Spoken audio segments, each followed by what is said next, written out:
السلام علیکم ورحمۃ اللہ وبرکاتہ۔ ناظرین، پاکستان پچھلی چند دہائیوں سے دہشت گردی کا شکار ہے اور اس دہشت گردی کو ختم کرنے کے لیے پاک فوج کئی آپریشنز کر چکی ہے۔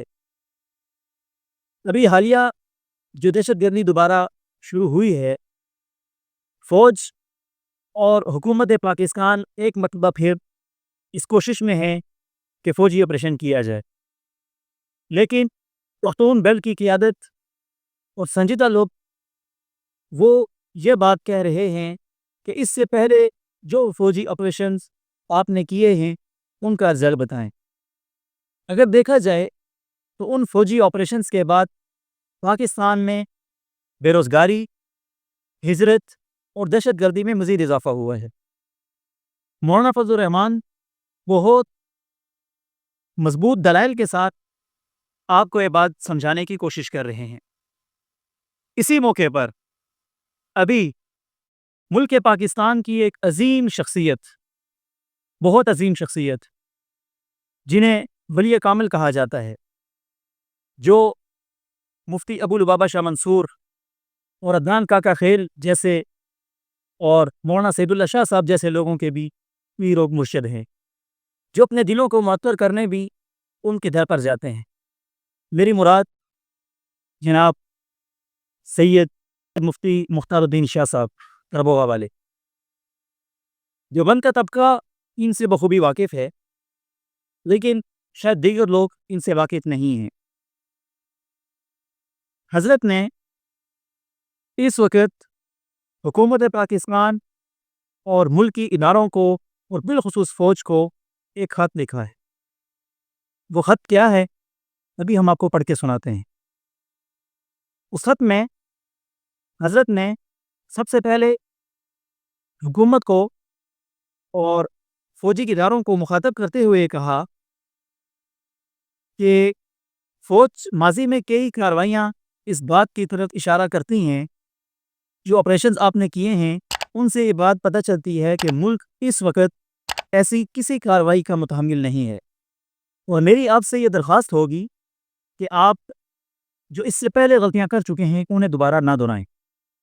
اسی کے ساتھ انہوں نے آگے یہ بھی کہا کہ اداروں میں فوج کے اندر اور ایسی جہاں پر صاحب اختیار لوگ بیٹھے ہیں ان میں کچھ ایسے عناصر بھی ہیں جو بیرونی ایجنڈوں پر کام کر رہے ہیں۔ تیسری چیز انہوں نے یہ کہی کہ پاکستان اور افغانستان دو اسلامی ریاستیں ہیں اور بڑی تیزی کے ساتھ ہمارا دشمن ان دونوں ممالک کو آپس میں لڑانے کی کوشش کر رہا ہے، اور یہ اگر ان دونوں ممالک کے درمیان کوئی جنگ ہوتی ہے تو پھر یہ جنگ ایسی ثابت ہوگی جو دونوں ممالک کی سیاست اور حکمرانی کو ختم کر دے گی۔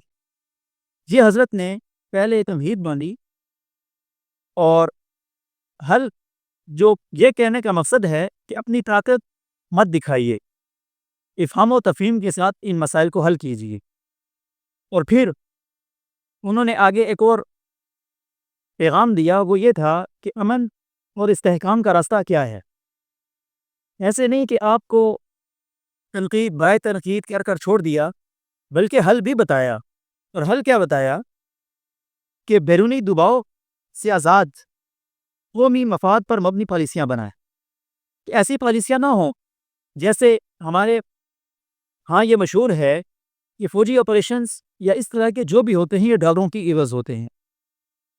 یہ بات شاید تلخ ہو، لیکن عوامی حلقوں میں یہ بات پائی جاتی ہے۔ اسی طرح ایک اور بات کہ خود احتسابی کے ذریعے ریاستی اداروں میں موجود غیر مخلص عناصر کا خاتمہ کیا جائے۔ اور یہ غیر مخلص کون ہیں؟ یقینی بات ہے کہ یہ لوگ پاکستان کے خیر خواہ نہیں ہو سکتے، اور وہ کبھی یہ نہیں چاہیں گے کہ پاکستان امن کا گہوارہ بنے۔ تیسری چیز، داخلی مسائل کو فوجی کارروائیوں کی بجائے مفاہمت اور عوامی شمولیت سے حل کیا جائے۔ اس کو اگر ہم عام اور سادہ زبان میں یوں کہیں کہ فوج سیاست سے دور ہو جائے، وہ یہ کہنا چاہ رہے ہیں۔ اسی طرح سربراہان کو چاہیے کہ وہ اپنی عوام کو مکے دکھانے کی بجائے ان سے ہمدردی کا اظہار کرے۔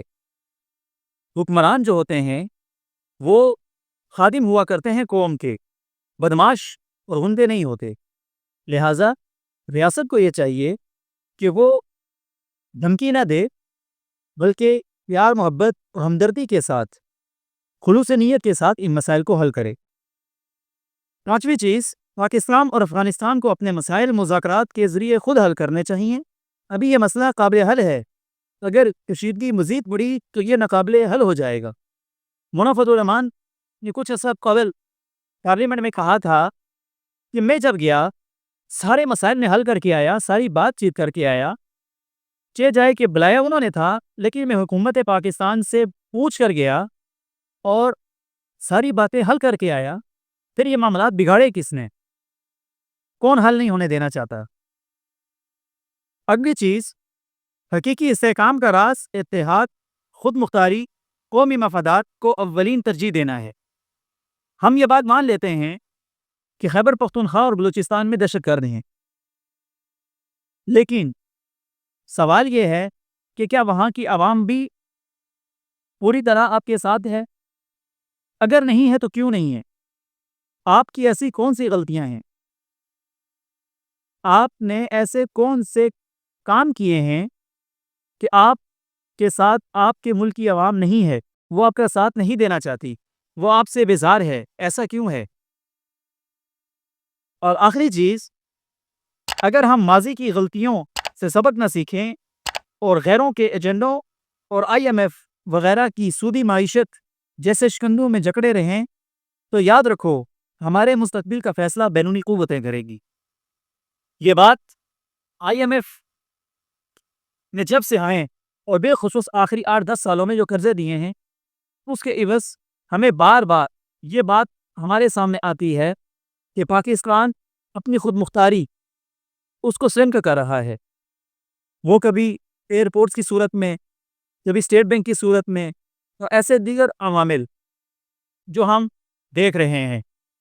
تو ہماری اداروں کے ساتھ حکومت پاکستان سے یہ ایک عوامی رائے سمجھ لیجئے یا عوامی درخواست سمجھ لیجئے کہ ملک کے سنجیدہ طبقہ اور بالخصوص وہ طبقہ جس نے پیغام پاکستان پر دستخط کر کے دہشت گردوں کو خوارج کہا ہے اور ملک کی حکومت اور فوجی اداروں کے ساتھ وہ کھڑے ہیں، آپ کو ان کی بات کو نظر انداز نہیں کرنا چاہیے، ان کی بات کو ردی کی ٹوکری میں مت پھینکیے، بلکہ ان کی بات کو سنیے، سمجھیے اور یہ دیکھیے کہ ان کے پیچھے کتنا بڑا طبقہ ہے اور انہوں نے اس ملک کو کس طبقے کو گمراہ ہونے سے، یا میں یہ کہوں کہ کس طبقے کو انہوں نے بندوق اٹھانے سے روکا ہے۔ تو آپ کو سنجیدگی کے ساتھ ان کو دیکھنا ہوگا، اور ہماری یہ بار بار آپ سے ریکویسٹ ہوگی کہ طاقت مسئلے کا حل نہیں ہوتی۔